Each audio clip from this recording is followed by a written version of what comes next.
Hey guys, we're gonna do PJs and Parli because I don't feel like getting dressed. So here I am in my PJs and I'm gonna teach you Parli. Now, if you're watching this, it's probably because you want to get your chapter degree, but you don't know 5 motions related to parliamentary procedure. So I'm gonna teach you 5 of the most basic. If you are in a meeting, these are probably the ones that you would like to know. So it'll be a couple minutes and then you'll be able to apply for your chapter degree. So let's get started. First and foremost, the most important motion that anyone who knows anything about parliamentary procedure should know is a main motion. The purpose of a main motion is to bring business into the assembly. So the group of people who are there, a main motion is what brings up that new topic.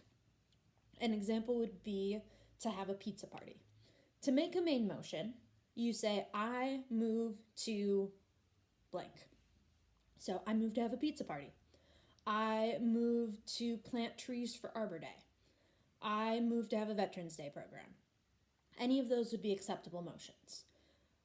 A main motion requires a second. So what that means is after the main motion is made, somebody who is not the maker and not the chair will yell second. They yell second.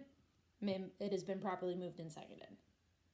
It is also amendable. We'll get to amendment next, but that means it can be changed and altered. It is debatable, so people can discuss it, and it requires a majority vote. Majority just means one greater than half. So if you have 50 people, 26 is a majority. 25 is not a majority. If 25 vote in favor and 25 vote against, it fails. So main motion brings new business or business in front of a group of people. It should not be negative. You shouldn't move to not have a pizza party because if you are not going to have a pizza party, you don't need to have a motion for it. Like, I moved to not have a pizza party. Cool. We weren't going to have one anyway. So positive brings business before the assembly. That's motion number 1. Motion number 2 is an amendment. We're not going to get into all the nitty-gritties of an amendment because an amendment can be complicated. But for 90% of assemblies that you're going to be a part of, probably even higher, it doesn't have to be. So an amendment changes a motion. So for example, if our main motion was to have a pizza party and you wanted to change it to be an ice cream party, you could say, I move to amend the main motion by changing pizza party to ice cream party. Again, if you're following Roberts to exact, that's not quite right.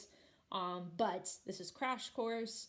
And as I said, in 90% of assemblies, you're going to be fine saying that. And people will be like, yep, she knows what she's talking about, or he knows what he's talking about. So that'll be fine. An amendment requires a second. So again, someone other than the maker has to call out second. It is amendable. Primary amendment is amendable, but we aren't going to get into primary and secondary. Usually debatable.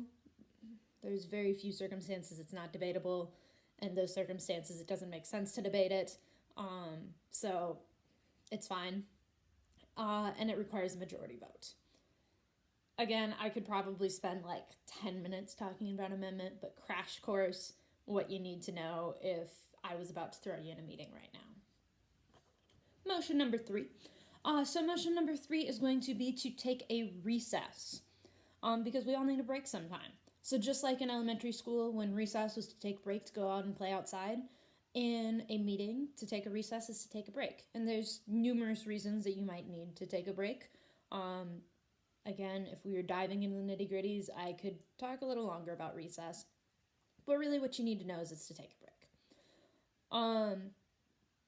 How to make a recess is you say, I move to take a set amount of time recess. So for example, I move to take a 5-minute recess. Once again, a recess requires a second, is amendable because you're going to amend that time. You can amend that time. It is not debatable because if you really want to take a break, why would you debate it? But yeah, it's just to take a break. So simple, easy motion. Our 4th motion is going to be a point of order. Now, point of order is a little different than our other motions. You aren't going to say I move. All the other ones you say I move because I don't care what you think, feel, want, believe. It's always I move. But point of orders are exception. Point of order occurs when someone screws up. So someone breaks the rules and breaks parliamentary procedure. So you jump out of your chair, you yell point of order. In a real meeting, you probably shouldn't do that because everybody's going to roll their eyes at you because it's obnoxious. But in a student meeting, you jump up and yell point of order because it entertains everyone. So you yell point of order. And the chair will ask what your point is. Chelsea spoke without being recognized by the chair. Or this motion requires a majority vote, not a 2/3 vote. Anything of that sort would be a point of order. The chair would say your point is well taken if they're like, yep, good point. Or they will say your point is not well taken if it was a bad point. So that will occur. They will chastise the person who did wrong, basically say don't do it again unless it's really bad, and then they kick them out. But like, I've never seen that happen. But yeah, that's point of order. Pretty simple. All right, so that was point of order is number 4. That puts us at number 5. Our 5th and final motion. At some point, you're going to want to end the meeting. So this is called adjourning the meeting. And we can, again, get in the nitty-gritties because you don't always have to make a motion to adjourn. But most people don't realize that, so it's fine. I don't get upset when I attend meetings. I do, but it's fine. But to move to adjourn the meeting, you say, I move to adjourn this meeting. It requires a second. It is not amendable. It is not debatable, and it requires a majority vote. It can also be done if the chair just asks, are there any objections?